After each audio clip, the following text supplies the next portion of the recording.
इस कार्यक्रम के पुण्यार्जक हैं श्री मोनू बड़जात्या, वंदना बड़जात्या, नसीराबाद, अजमेर। पिता माता श्रीमान भागचंद बड़जात्या, श्रीमती सुशीला बड़जात्या। भ्राता भ्रातावधू श्री मनीष बड़जात्या, अंकिता बड़जात्या। पुत्र पुत्री वर्धन जैन, वर्दिता जैन। बहन बहनोई परिवार श्री मोहित डोसी, मीनू डोसी, प्रणव जैन, युवांश जैन। किशनगढ़, रेनवाल, जयपुर। ससुराल पक्ष कोटड़ी, जिला भीलवाड़ा, राजस्थान। जीवम जीवम दवम जिंगर वसेन जेणी दिठम देविंद विंद वंदम वंदे तम सबदा शिरसा। नमो हरियम ताणम, नमो सिद्धाणम, नमो ऐरियाणम, नमो वज्रायाणम, नमो लोये सव्विसागुणम। जय बोलिए अंतिम तीर्थंकर विनायक श्री महावीर भगवान की, परम पूज्य आचार्य भगवान गुरुदेव श्री वसुनंदी जी मुनि महाराज की, अहिंसा में विश्व धर्म की। सभी उपस्थित धर्म प्रेमी, पुण्य आत्मा, श्रद्धालु एवं महान भाव, हम अपने जीवन में बड़ा बनने के लिए बहुत कुछ करते हैं। संसार में प्रत्येक प्राणी की एक ही इच्छा रहती है कि मैं अपने जीवन में बड़ा बनूं, और बड़ा बनने के लिए उसकी सोच ये रहती है कि मैं खूब पैसा कमाऊं। जब वो 1500 रुपये कमाता है तो उसका सपना होता है कि मैं लाख रुपए कमाऊं। जब वो लाख कमाता है तो उसका मन होता है कि मैं करोड़पति बनूं। जब वो करोड़पति बनता है तो वो सपना देखता है कि मैं अरबपति बनूं। और जब वो अरबपति बन जाता है तो उसका सपना रहता है कि मैं विश्व का सबसे रईस आदमी बनूं। लेकिन ये सब चीज करने के बाद उसके मन में एक जिज्ञासा आती है कि पैसा तो कमाया, लेकिन ये कागज के नोट, ये सब चीजें तो मेरे लिए हानिकारक। मैंने जो पैसा कमाया है इससे तो मुझे संसार की सामग्री मिल रही है, ऐशो आराम, इज्जत, खान पीन की सामग्री इत्यादि। लेकिन सही मायने में जिस धन के पीछे मैं भाग रहा हूँ वो धन धन नहीं है। ये तो कागज के कुछ ऐसे दस्तावेज हैं जिनके माध्यम से मैं सामग्री प्राप्त कर लेता हूँ। फिर हमारे जीवन में हमारा धन है क्या? क्या है धन जिसको हम धन माने? ये तो एक सामग्री लेन देन के लिए काम आते हैं जिसको हमने इकट्ठा किया। पर ऐसा नहीं है, ये जो पैसा हम जो सोच रहे हैं वही पैसा है। सोने से भी लेन देन हो सकता है। सोने को देकर के हीरा भी खरीद सकते हो, चांदी को बहुत सारी मात्रा में चांदी देकर के सोना खरीद सकते हो। तो लेन देन हम जरूरी नहीं है कागज के टुकड़ों से ही करें, बहुत सारी चीजों से लेन देन हो जाता है। कुछ दाल की बोरी, हमने एक दाल की बोरी दी, उसके बदले में हमने कुछ खरीद लिया, कुछ ले लिया। तो ये तो लेन देन की क्रिया है। फिर धन क्या है? तो मानो बाप, हमारे आचार्यों ने, भगवंतों ने, अरहंतों ने, महंतों ने, नीतिकारों ने हमारी इस जिज्ञासा का समाधान भी किया है। और उन्होंने लिखा है, विदेशेषु धनम विद्या, विष्णेषु धनम मति, परलोके धनम धर्मा, शीलम सर्वत्र वही धनम। विदेशेषु धनम विद्या, विदेश में धन क्या है? हमारी विद्या, वो हमारा धन है। हमारे पास ज्ञान तो है, मगर विद्या है या नहीं है? जिस ज्ञान को आप ज्ञान मान रहे हो वो विद्या नहीं है, वो ज्ञान है। आपने अपने बच्चों को जो सिखाया है, वो पढ़ने के लिए किताबें जो दी है वो किताबें पढ़ी है, उन्होंने अक्षर ज्ञान प्राप्त किया। ऐसा नहीं है विदेश में आज के लोग ही जाते हो, चतुर्थ काल में भी लोग विदेश में गए। चारुदत्त और कोटिभट्ट शिरपाल का जीवन तो आपने पढ़ा होगा, वो भी विदेश में यात्रा करने गए।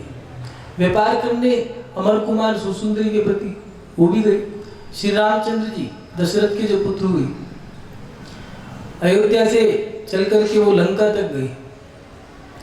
विदेश जाने की प्रपाटी प्राचीन प्रपाटी है, लेकिन ऐसा नहीं है कि विदेश जाने के लिए मात्र पैसा ही चाहिए, कुछ कलाएं, कुछ विद्याएं भी चाहिए।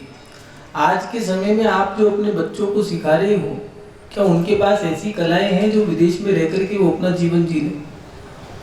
कई देशों में तो ये परंपरा है कि आपका पासपोर्ट रख लेते हैं, 1 लाख 2 लाख रुपया कुछ रकम आपको दी है, आपने अपना पासपोर्ट दे दिया है, उसके बदले में उन्होंने आपको रकम दी थी। आप जिंदगी भर मेहनत करते रहोगे, वो रकम चुका ही नहीं पा रहे। वहाँ पर जाकर के आपकी विद्या काम आती है। ज्ञान के साथ साथ हमारे पास विद्या है या नहीं है, जिसको एक्सपीरियंस बोला है। अंग्रेजों ने भी इसको स्वीकार किया है। जब तक डॉक्टर के पास एक्सपीरियंस नहीं होता, अनुभव जिसको कहते हैं, तब तक उसको उन्होंने व्यर्थ माना है। ऐसे ही हमारे पास जो विद्याएं हैं, अनुभव है, वो है या नहीं है। आपने पढ़ा दिया बीटेक, एमटेक, सीए या होटल मैनेजमेंट, हॉस्पिटल मैनेजमेंट या मोटर मैकेनिक, ये सब चीजें आपने पढ़ाई हैं, उन्होंने पढ़ तो ली, लेकिन विद्या क्या है? कुछ धर्म के लोग ऐसे हैं जो अपने बच्चों को बचपन से ही कोई ना कोई हुनर सिखाते हैं। इसको बोले तो हुनर, लकड़ी बढ़ई का या फिर मकान बनाने का। वास्तु विद्या, विद्या क्या है? वास्तु विद्या, जिसको आप आर्किटेक्ट कहते हो। ज्योतिष विद्या, हस्त विद्या, ये इत्यादि विद्याएं हैं जिनके माध्यम से आप अपने जीवन में ऊंचाइयों को प्राप्त कर सकते हो। जीवन में आप कहीं भी मात नहीं खा सकते। आज के समय में माता पिता ने जो बच्चों को पढ़ाई शुरू करा दी है, पढ़ाई तो आपने पढ़ा दी, पढ़ाई भी इतनी पढ़ा दी कि 25 साल की उम्र उसकी पढ़ते पढ़ते ही निकल गई, और 25 साल के बाद शादी करा दी है, जिम्मेदारियों में उसकी 40 साल की उम्र निकल गई, लेकिन उसके पास हुनर नहीं है। सोचो, विचार करो कि अगर आपको किसी ने नौकरी नहीं दी, फिर क्या करोगे? विद्या आप पे है नहीं, नौकरी आपको मिली नहीं, अब बेरोजगारी के साथ या फिर उधार मांग के। कुछ लोग तो ऐसे हैं जिन्होंने लाखों रुपए का कर्जा लिया, और कर्जे पे ब्याज कितना? 10%, 20%, 30%, 40%। 1 लाख पे 40% का ब्याज दोगे तो बचेगा क्या? क्या कमाएगा, क्या खाएगा? पहले व्यक्ति चौराहे पे पटरी लगा करके अपना गुजारा कर लिया करता है, लेकिन आज के माता पिता ने अपने बच्चों को ऐसे संस्कार दिए हैं, उनको इतना पढ़ा दिया कि वो चौराहे पे पटरी लगाने में उनको बेइज्जती महसूस होती है। जितने भी बड़े करोड़पति अरबपति हुए हैं, उन सब ने छोटे काम किए। जो भारत के रिलायंस ग्रुप है, धीरूभाई अंबानी, पेट्रोल पंप पे नौकरी करी है। ऐसे एक नहीं, बहुत सारे हैं। अल्बर्ट आइंस्टाइन, जो विश्व का सबसे बड़ा साइंटिस्ट रहा, थॉमस अल्वा एडिसन, जिनने बल्ब का आविष्कार किया, Barack Obama, Bill Clinton, APJ Abdul Kalam जो भारत के राष्ट्रपति रहे, इन सब ने अखबार बेचे हैं। जो जमीन से ऊपर उठता है उसके पास बहुत सारी चीजें हैं, लेकिन हमारे पास, हमने किताबें तो बहुत पढ़ी हैं, लेकिन हमारे पास वो नहीं है जो हमें चाहिए। हमारे पास कोई विद्या नहीं है। संकट के समय में कैसे अपना जीवन जियोगे? इसलिए हमारा विदेश में हमारा धन जो है वो विद्या है, उसे हमें प्राप्त करनी है। दूसरा, व्यसनेषु धनम मति, व्यसन भोग भोगने में हमारी मति काम करती है। हम जो भोग भोग रहे हैं उन सब में हमारी बुद्धि क्या इस्तेमाल हो रही है या नहीं हो पा रही है? सोचो, विचार करो। ये चिंतनीय विषय है, क्योंकि हमारा जीवन, हमें भोग जो भोगने हैं, उन भोगों में भी हमारा जीवन निर्भर करता है। हमने भोग कैसे भोगे? आचार्य कुंदकुम स्वामी जी ने रहन सहन में इस बात को स्पष्ट किया कि न्यायोपार्जित भोग भोगने होंगे, तब जाकर के मोक्ष जा सकते हैं। बहुत सारे लोग ऐसे हैं जो सट्टा खेलते हैं। आजकल नया फैशन चल गया है, आईपीएल, नई नई चीजें आ गई हैं जिसमें आप पैसा लगा देते हो। कई लोग तो ऐसे हैं जो करोड़पति अरबपति हैं, पैसा लगा दिया, पता चला रोडपति बन गए, कुछ भी नहीं बचा। अब क्या हुआ? बिल्कुल ही खत्म हो गया। तो ये भोग भोगने के लिए भी सामग्री जो आप इकट्ठी कर रहे हो, वो भी आपको बुद्धि के साथ करनी पड़ेगी। कुछ लोग ऐसे होते हैं जैसे खाली हैं, चलो घूमना है तो किट्टी पार्टी में चले गए।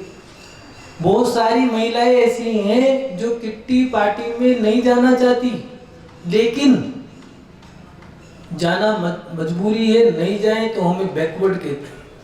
उसके साथ साथ दिक्कत एक और है कि हमें पैसा वहाँ नहीं खर्च करना है, मात्र दिखावा है वहाँ, और कुछ नहीं है।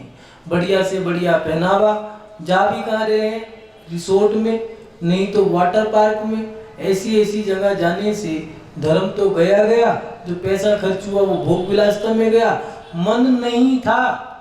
एक महिला तो किट्टी पार्टी की आड़ में नेल पेंट को लिपस्टिक होठों पे लगा के चली गई।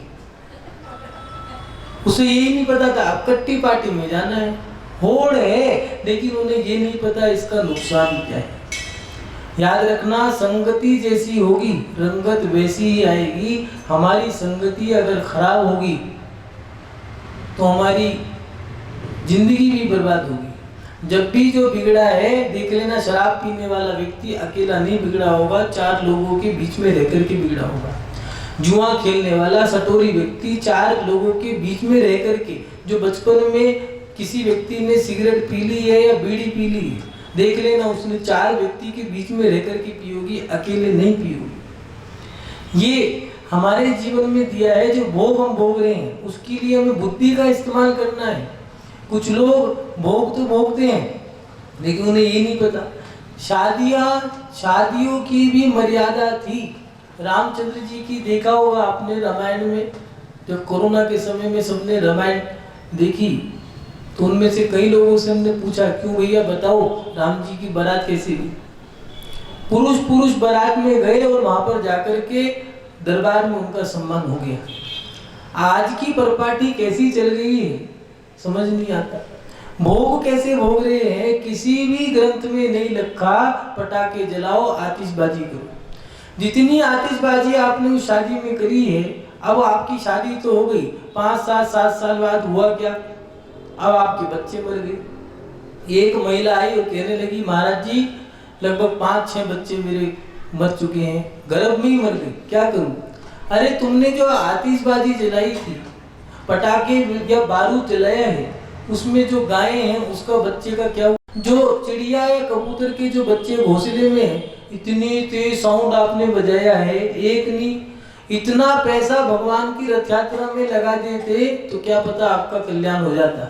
लेकिन जितना आपने शादी में लगाया है उतना पैसा हमारा धर्म में नहीं लग पाया। ये भी याद रखना, जैसा व्यक्ति का धन होगा वैसा ही लगेगा। वो शादी ब्याह की भोग विलासता की सामग्री में तो लगा सकता है, लेकिन जो भोजन सामग्री उन्हें शादी में लगाई है, वो ही भोजन सामग्री वो विधान में नहीं लगा सकता। क्यों? है तो वही भोजन, वहां भी 1000 का है, यहाँ भी 1000 का है, क्या दिक्कत है, वही रेट है, वही सब कुछ। लेकिन क्या करें, पुण्य तो नहीं है। हमें भोगने के लिए भी हमें अपनी बुद्धि का इस्तेमाल करना होगा कि हम अपनी शादी कैसे कर रहे हैं, हम गृहस्थी कैसे जी रहे हैं। कुछ लोगों के पास तो ऐसी क्रियाएं होती हैं, गाड़ी खरीद ली है, प्रत्येक व्यक्ति के पास स्कूटी है, साइकिल है, गाड़ी है, कई लोगों के तो वाहन खराब ही हो गए, खड़े इस्तेमाल ही नहीं होती, चाहिए खराब हो गई। बहुत सारी सामग्री ऐसी है, कबर्ड देखो तो कबर्ड भरी है, कपड़े पहनने के लिए इतने हैं जिसकी कोई हद नहीं, साड़ियों की लतार लगी है, कपड़ों के 1-2 साल बाद व्यक्ति के शरीर की जो एक्टिविटी है वो बदल जाती है, या तो पतला हो जाता है, कोई मोटा हो जाता है। कई लोगों के पास तो ऐसा है कि शादी के कपड़े आज तक रखे 50 साल बाद भी, जबकि उसे पता है कि 50 साल पहले 45 का था, अब 150 किलो का हो गया है, आना नहीं है फिर भी रखे रखना है। कई लोगों की तो लेमिनेशन करा करके वो शादी की वरमाला भी रखी है, जिसे याद रहे कि ये वरमाला है। कीड़े आ गए हैं, मच्छर उस पे रोज रहते हैं, सूख गई है, जर्जर हो रही है, फेंकने को कह दिया 100 बार लोगों ने, लेकिन कैसे छोड़ दूं।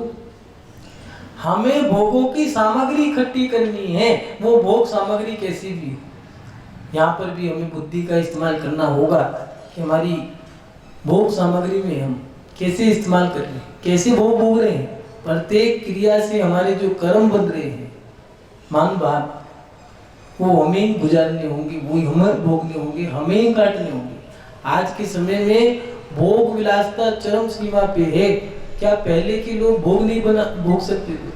जिस व्यक्ति ने सोने का मंदिर बनाया है, सोने की नसिया बनाई है, सोने का रथ बनाया है, क्या वो व्यक्ति रात को शादी नहीं कर सकता था?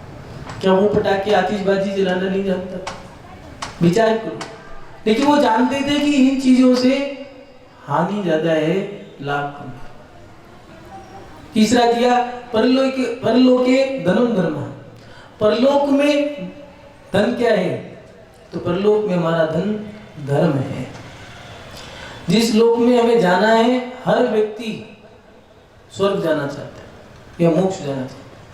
कोई व्यक्ति नरक नहीं जाना चाहता। जिस व्यक्ति ने मंदिर का निर्माल्य खा लिया है, कई लोगों से हिसाब मांगो तो कहते हैं बंदर खा गया।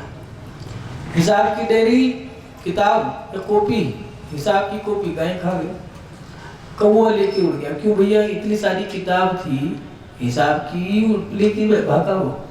और तुम्हारी क्यों लेके भागा? उसकी तो भागा नहीं लेके। रामलाल था, श्यामलाल था, मोहनदास था, इतने सारे लोग हैं, उनकी डायरी नहीं लेके भागा, तुम्हारी क्यों डायरी लेके भागा? शराब पी रहा है, जुआ खेल रहा है, सट्टा खेल रहा है, माँ बाप के ऊपर उन्हें अत्याचार कर दिया है, घर के अंदर प्रत्येक व्यक्ति उससे दुखी है, समाज का हर व्यक्ति दुखी है, मंदिर का निर्माल्य खा गया है, साधुओं का निर्माल्य खा गया है, कोई काम उसने अच्छा नहीं करा और मर गया, फिर भी लिखा है स्वर्गवासी है, नरकवासी सब कह रहे नरक गया होगा, फिर भी लिखा गया। ये हमारे जीवन की घटना है। हर व्यक्ति स्वर्ग चाहता है, परलोक अच्छा व्यक्ति चाहता है। हर व्यक्ति चाहता है मुझे अच्छा परलोक मिले, जिस लोक में मुझे जाना है यहाँ से मरने के बाद, चाहे वो स्वर्ग ही क्यों ना हो। और ये भी याद रखना, प्रत्येक व्यक्ति को पता है कि मैं मर के कहाँ जाऊंगा। हमारे कर्मों का फल हम जानते हैं कि हमें क्या मिलेगा। जो तुमने बंद कमरे में क्रिया किए, जो तुमने गुप्त रूप से क्रिया किए, उसे तुम जानते हो और उसका परिणाम भी तुम जानते हो। जब कोई लड़की घर से भागती है, जब कोई लड़का शराब पीता है या कोई माँ बाप के ऊपर हाथ उठाता है, तो देख लेना उसके शरीर के अंदर कंपन होता है। कोई भी गलत काम करते हैं तो हमारा दिल धड़कने लगता है, दिल की धड़कनें तेज हो जाती हैं, चेहरे के हाव भाव बिगड़ जाते हैं, आंखें बुझी बुझी हो जाती है और होंठ लड़खड़ाने लगते हैं, क्योंकि हमें पता है अंदर से आत्मा बोल रही है कि ये गलत है, लेकिन हम फिर भी नहीं मानते। हर व्यक्ति चाहता है मैं स्वर्ग लोक में जाऊं, लेकिन स्वर्ग लोक में जाने वाले काम भी किए या नहीं किए। सिनेमा हॉल में गए, तुम मॉल में गए, तुमने बढ़िया से बढ़िया भोग भोगा, लेकिन सोचो, विचार करो, जिस लोक में तुम्हें जाना है उस लोक के जाने की तैयारी भी की या नहीं। सोचे, विचार करें। परलोक में हमारा धन जो है वो धर्म है, क्या धर्म किया या नहीं किया। जवानी में धर्म अच्छा नहीं लगता, बच्चों को धर्म अच्छा नहीं लगता, किशोर अवस्था में धर्म अच्छा नहीं लगता है, युवा अवस्था में धर्म अच्छा नहीं लगता। उस समय तो हमारे पास जोश है, सब कुछ है, और जब प्रौढ़ अवस्था आती है, जिम्मेदारियों का ठीकरा बन जाता है, जब काम धंधे में घाटा लगने लगता है, तब मन में आता है भगवान हमारी सुन लो। 25 रुपए का नारियल लेकर के चले गए और वहाँ माथा टेक करके भगवान हमारी मुराद पूरी कर दो, हमारी इच्छा पूरी कर दो। घाटा हो गया है, किसी ने मार लिया है, किसी ने दबा लिया है, उस पैसे को निकलवा दो। अब नहीं निकल रहा, तो क्या कह रहे हैं, हमें तो भगवान के ऊपर से विश्वास ही हट गया है। क्यों? जब संकट का समय था तब तुमने पुकार लिया, तुम्हारा भगवान पहली बार तो समझ में नहीं आता भगवान तुम्हारा नौकर है या तुम भगवान के मालिक हो। जब मन में आए याद कर लो, काम पड़े तो याद कर लो, ना पड़े तो कोई बात नहीं। अगर हमें परलोक में जाना है तो उसके लिए भी धर्म करना होगा। हमें अपने जीवन, परलोक तो परलोक, इस लोक में भी रहना है, तो उसके लिए भी हमें अपने जीवन को सुरक्षित करना होगा। धर्म चाहिए, बिना धर्म के कोई व्यवस्था नहीं बनी। एक महिला राजा की रानी है, एक महिला भिखारन है, दोनों की दोनों महिला है। ये क्या अंतर है? दोनों का पुण्य है, दोनों का पाप है, दोनों का धर्म था। जो धर्म उन्होंने किया था उसका परिणाम उन्हें मिल गया। इसलिए यहाँ पर दिया परलोक के धर्म धर्मा। परलोक में धन, हमारा धन क्या है? तो हमारा धर्म। और अंतिम दिया शीलम सर्वत्र वही धर्म। शील सब जगह धर्म है, कोई एक जगह धर्म नहीं, सब जगह जिसको माना जाता है ऐसा वो शील, वो हमारा चारित्र जो है वो धर्म है। एक सेठ जी ने मुनि महाराज से एक बात कही। मुनि महाराज ने कहा कि तुम अब तो गृह त्याग कर दो, संयम धारण कर लो। तो उसने कहा मुनि महाराज से कि मेरा मन है कि मैं बहुमूल संख्या में सब मुनियों को आहार दूं। संख्या में उनने बता दी, जैसे 700 मुनि हो, 700 आरिका हो, ऐसी एक संख्या रखी। कुछ लोग होते हैं जिनसे कहें आत्मकल्याण कर लो तो कहते हैं महाराज जी हमें तो पूरा वैराग है, बस बेटे से और पूछ लें। ये मोह की बातें हैं। बेटे से पूछो या कुछ भी पूछो, तुम्हारे अंदर अभी वैराग नहीं आया। जो अपनी टोपी दूसरे के सर रखता है, सोच लो उसके अंदर अभी मायाचारी या फिर उसके अंदर अभी राग है, मोह है, द्वेष है, कुछ ना कुछ अभी बचा है, अभी वो वैराग के तार मजबूत नहीं है। मुनि महाराज के पास उसने अपनी बात रख दी। उनने कहा ये इच्छा मेरी पूरी कैसे होगी? तो मुनि महाराज नजदीक नहीं थे।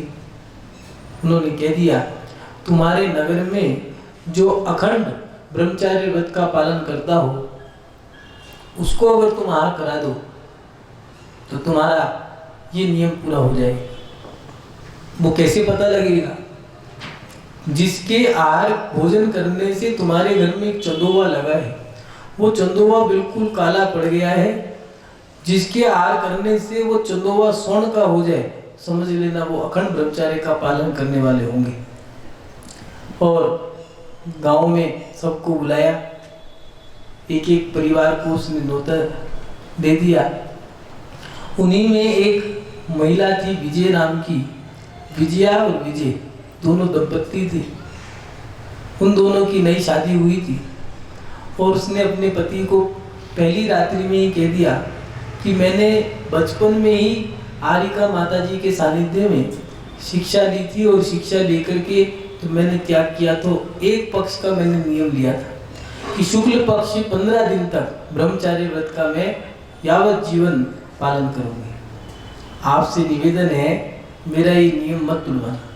वो चली गई और 15 दिन बाद दोनों का फिर मिलन हुआ। उसने कहा मेरे 15 दिन पूरे हो गए हैं, हम दोनों का मिलन हो सकता है। तो उसके पति ने कहा कि सुनो, मैंने भी अपने बचपन में मुनि महाराज से एक नियम लिया था, उनसे मैंने शिक्षा ग्रहण करी थी और नियम ये लिया था कि मैं कृष्ण पक्ष का ब्रह्मचार्य अखंड व्रत पालन करूंगा, यावत जीवन करूंगा, प्राण चले जाए नियम नहीं तोड़ूंगा। वो कहने लगी क्षमा करना, मुझे ये नहीं पता था।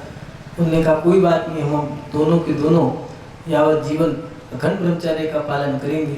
और दोनों का जब मुनि महाराज उन दोनों का सेठ के यहाँ जब आहार हुआ तो जैसे ही भोजन घर में प्रवेश किया उन्होंने, चंदोवा स्वर्ण का हो गया।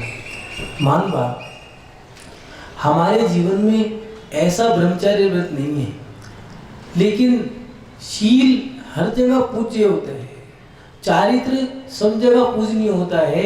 हम चौथे काल जैसा नहीं कर पा रहे, लेकिन पंचम काल में भी शीलवर्ती होते हैं। आरिकाएं हैं, मुनि हैं, श्रावक और श्राविकाएं चतुर्थ काल में भी। इस भारत देश में शील पालन करने वाले एक नहीं अनेक महापुरुष हुए। सीता सती, सोमा सती, चंदा सती, अन्ना सती, इन सब के शील मजबूत थे, चरित्र अच्छा था। शील माने चारित्र, इसको आचार्य कुंकुम स्वामी ने भी दिया। चारित्र करो धम्मो, निश्चय से चारित्र ही धर्म है। लेकिन विचार करें कि हमारा चारित्र कैसा है। पहले की महिलाएं कैसे रहती थी, घर के अंदर जब रहते थे, महिलाओं की बात कर रहे हैं, घर के अंदर महिलाएं सर से पल्लू नहीं हटता था, इतना इतना घूंघट होता था, पल्लू हो रहता था। उसके साथ साथ बोलने की मर्यादा थी। घर में रहने की मर्यादा थी, किससे कितना बोलना है, भाई से कब बोलना है, पिता से कब बोलना है, ऐसा नहीं जब मन में आए तब बोल लिया।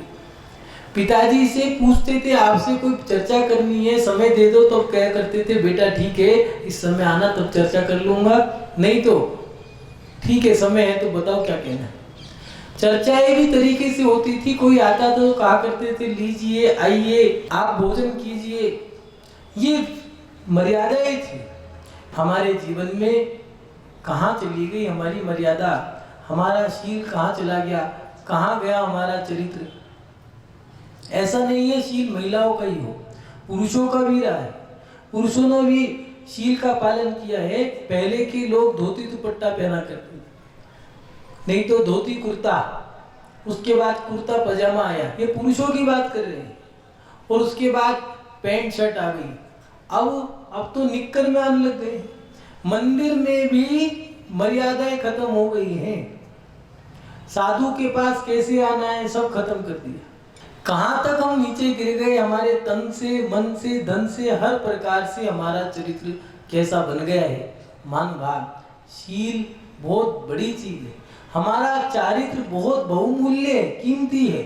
आचार्य भगवंतों ने लिखा है शीलवंत सबसे बड़ा, सब रत्न की खान, तीन लोक की संपदा रही शील में आ। कुछ लोग ऐसे होते हैं जो आज भी चरित्र का पालन करते हैं, उन पे पैसा नहीं है लेकिन उनकी इज्जत करोड़पति से भी ज्यादा है। और कुछ लोग ऐसे हैं जिन पर करोड़ों रुपए है लेकिन समाज में उनकी कोई पहचान नहीं है, कोई जानता नहीं। मान बात, हमें अपने जीवन में इस पे भी ध्यान देना होगा कि हमारा धन क्या है। हमारा धन हमारा चरित्र है, हमें अपने चरित्र की रक्षा करनी होगी। आज के समय में जो हम गलत कर रहे हैं, माता पिता को इस पे भी ध्यान देना होगा। बच्चों को सुरक्षित रखने के लिए आप क्यों ऐसे कपड़े पहनाते हो, किसको क्या दिखाना चाहते हो।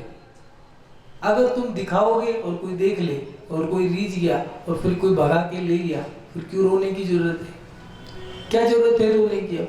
जब आपने दिखाया, उन्होंने देख लिया, अब वो भगा के ले गया, अब रो क्यों, अब तो खुश होना चाहिए, आपका मकसद पूरा हो गया। ये अगर कोई माँ बाप गलत कर रहे हैं तो उसको सुधारना चाहिए, और कोई माँ बाप ही गलत हो तो उनको सुधरना चाहिए। हमारा धन हमारा चारित्र है, हमारे जीवन में बहुमूल्य जो है वो हमारा चारित्र, हमें उसका पालन करके अपने जीवन को सफल बनाना होगा। इन्हीं शब्दों के साथ कि आप अपने जीवन में अपने चारित्र को उत्तम बनाएं, जिसके माध्यम से आप उत्तम फल की प्राप्ति करें। इन्हीं सब श्रृंखला के साथ अपनी वाणी को विराम देता हूँ। जय बोलिए परम पूज्य आचार्य भगवान गुरुदेव श्री वसुनंदी जी मुनिराज की, अहिंसा ने विश्व धर्म की। इस कार्यक्रम के पुण्यार्जक थे श्री मोनू बरजातिया, वंदना बरजातिया, नसीराबाद, अजमेर। पिता माता श्रीमान भागचंद बरजातिया, श्रीमती सुशीला बरजातिया। भ्राता भ्रातावधू श्री मनीष बरजातिया, अंकिता बरजातिया। पुत्र पुत्री वर्धन जैन, वर्दिता जैन। बहन बहनोई परिवार श्री मोहित डोसी, मीनू डोसी, प्रणव जैन, युवांश जैन। किशनगढ़, रेनवाल, जयपुर। ससुराल पक्ष कोटड़ी, जिला भीलवाड़ा, राजस्थान।